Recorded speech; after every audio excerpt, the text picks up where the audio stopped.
Bonjour, nous sommes en direct de Uspring et je suis avec Maxime Cunin. Bonjour Maxime, Bonjour Christian, de chez Axel Performance. tout à fait. Maxime, pour commencer, est-ce que vous pouvez nous présenter Axel Performance? Oui, bien sûr. Donc, écoutez, déjà, je m'appelle Maxime Cuenin, donc Oui. comme vous l'avez dit, consultant spécialisé soft skills chez Axel Performance. Axel Performance, c'est un cabinet de conseil de formation. On est sur le marché depuis plus de 15 ans et on est principalement connu pour avoir popularisé et introduit la méthode conversation cruciale sur le marché français. C'est une méthode qui, à la base, nous vient des États-Unis et on est le distributeur officiel de cette méthode aujourd'hui. En gros, on accompagne nos clients en France et à l'international sur des thématiques diverses comme la communication, le change, la gestion du temps, le développement du leadership et du management, ainsi que le développement d'équipe et personnel. Aujourd'hui sur Uspring, vous avez présenté une nouvelle méthode qui s'appelle Getting Things Done. Est-ce que vous pouvez nous en dire un peu plus? Oui, bien sûr. Alors, Getting Things Done, dans sa version courte GTD, c'est une... GTD.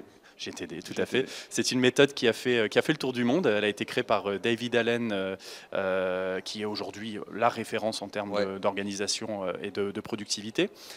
C'est une méthode qui a été validée scientifiquement par des recherches maintenant depuis beaucoup d'années, depuis plus de 15 ans. C'est le modèle le plus performant pour venir vraiment gérer sa charge mentale et sa charge cognitive. C'est, si vous voulez, le principe d'externaliser son cerveau pour mettre en place de nouvelles habitudes d'organisation et de travail, pour venir gagner du temps pour ce qui compte vraiment, si je puis dire, et voilà, libérer son attention pour ce qui compte, pour ce qui a de l'importance. On comprend bien l'objectif, mais alors, pourquoi est-ce que c'est particulièrement important aujourd'hui dans les organisations?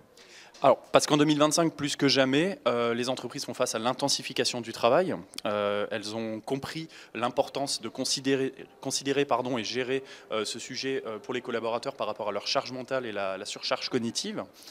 Donc, c'est important pour eux de le considérer. Les RH sont tout à fait conscients de cela. C'est un sujet important pour eux aussi. Et il y a une volonté d'accompagner, d'outiller les collaborateurs pour les aider à mieux vivre au travail, être plus efficaces et surtout avec moins de stress. Donc pour résumer, je dirais que Getting Things Done, GTD, va permettre de gérer sa charge de travail autrement pour venir gagner en productivité et en équilibre. Très bien. Et concrètement, comment ça se passe? Alors on se forme. On se forme. Chez nous, c'est une journée de formation qui va être efficace, pragmatique, opérationnelle. Notre objectif principal au départ va être vraiment de venir les bousculer dans leurs habitudes d'organisation, de travail.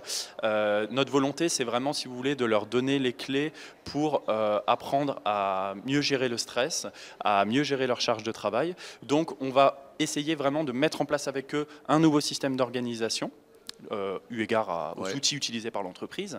Et l'objectif, ça va être vraiment de, si vous voulez, leur permettre de mettre en place ces nouveaux outils en les accompagnant, donc à travers des conseils, la formation bien sûr, des conseils, des tutos, des rappels, et principalement, on va les aider à mettre en place ce nouveau système d'organisation pour mieux gérer leur charge mentale et leur organisation de travail. Est-ce que vous avez des exemples concrets à nous donner?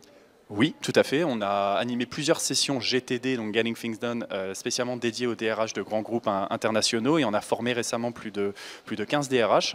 Les feedbacks ont été très positifs. On nous a ressorti comme principale force l'aspect très concret de la méthode et les bénéfices immédiats que eux ont pu constater à titre personnel sur leur charge mentale et leur propre organisation. On les a un petit peu bousculés positivement et ça leur a fait du bien et ils ont beaucoup apprécié cela. Et concrètement, quel conseil est-ce que vous pourriez donner aux RH qui nous écoutent? Alors, je n'en aurai qu'un, je vais citer David Allen pour cela, donc c'est une citation en anglais, « Your mind is for having ideas, not for holding them ». Et si je devais la traduire, ce serait que notre cerveau n'est pas un disque dur, mais principalement un outil, exclusivement un outil pour avoir de formidables idées. Donc on encourage vraiment tout le monde, si vous voulez, je terminerai là-dessus, à libérer vraiment leur esprit pour venir gagner en efficacité et principalement en tranquillité aussi. Excellent. Libérez nos esprits. Tout à Merci fait. beaucoup. Merci Maxime. Merci à vous, Christian.